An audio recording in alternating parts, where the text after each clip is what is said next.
सबसे मेन आता है कि हमारी जो फ्रॉक की लेंथ है, कमीज़ की लेंथ है, कुर्ते की लेंथ है, वो हम लोग कितनी लें। तो आप लोगों के लिए एक सिंपल सा बताऊँगी कि आप लोगों ने हमेशा अपने ऊपर शोल्डर से नीचे अपने यानी कि नी लाइन, गोडे जिसे कहा जाए, वहाँ तक हम लोगों को नाप लेना है, ठीक है? उसमें उसके बाद हम लोगों को उसमें तकरीबन 12 इंच अपनी लेंथ लंबी कर देनी है। फॉर एग्ज़ाम्पल हमारी लंबाई आई है यहाँ पर 40 इंच, ठीक है? इसमें हम लोग 12 इंच ऐड करेंगे तो हमारा आएगा 52 इंच, ठीक है?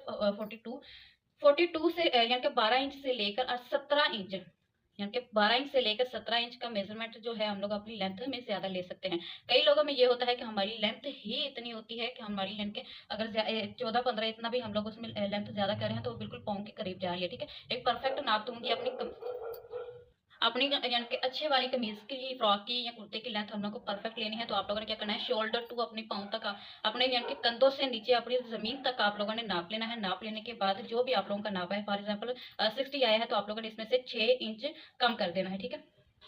6 इंच, 54 इंच आप लोगों की एग्ज़ाम्पल दे रही हूँ कि आप लोगों का कोई भी नाप आ सकता है, इससे ज़्यादा भी नाप होता है, इससे कम भी हो सकता है। तो आप लोगों ने सिर्फ़ 6 इंच कम करना है, ये एक परफेक्ट लॉन्ग कमीज़ का, लॉन्ग फ्रॉक का, लॉन्ग कुर्ते का हम लोगों को नाप लेना होता है, ठीक है? कुछ हम लोगों को हिप में भी डिफरेंट पॉइंट्स करने होते हैं, डिटेल देती हूँ, आइए चलते हैं।